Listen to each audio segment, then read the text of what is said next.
have this exhibit in our museum. We have these jars of soil that we put on shelves, and they're from lynching sites. And we had a middle-aged black woman go to one of the sites, and she was nervous when she got there because it was in a remote location. It was on a dirt road. And got to the site. She got down on her knees. She was going to start digging, and a pickup truck drove by. Big white guy in the truck stares at her, slows down, turns around, drives by again, stares at her some more, and she's terrified. Then the man parks the truck, gets out, walks over to her. She decides she's not going to tell him what she's doing. She says she's just going to say she's getting dirt for a garden. Man walks up to her and says, "What are you doing?" And then she told me later, she said, "Mrs. Stevenson, something got a hold of me."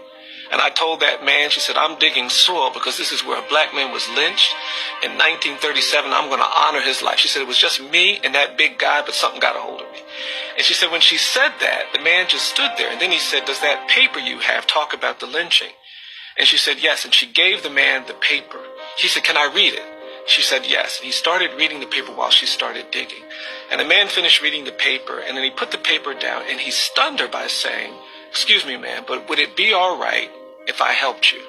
And she said, "Yes." And he got down on his knees, and she offered him the implement to dig the soil. He said, "No, I'll just use my hands." And this guy started throwing his hands into the soil and putting it in the jar, kept throwing his hands into the soil, and it blew her away.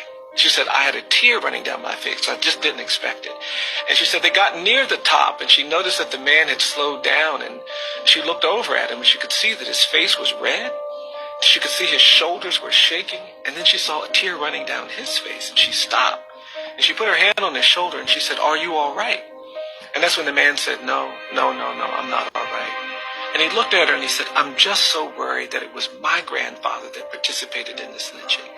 And she said they both sat there on this roadside weeping about the history, about the pain, about the suffering.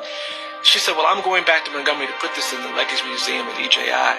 He said, "Would it be all right if I just followed you?" And I watched both of these people come in with that jar of soil. And I don't say that because I think beautiful things like that always happen when we do the truth-telling, when we do the hard work. But I think until we do the truth-telling, until we do the hard work, we deny ourselves the beauty that is justice. And that's what I want to say to even the angriest white people, the angriest and most bitter people on these issues of race and justice.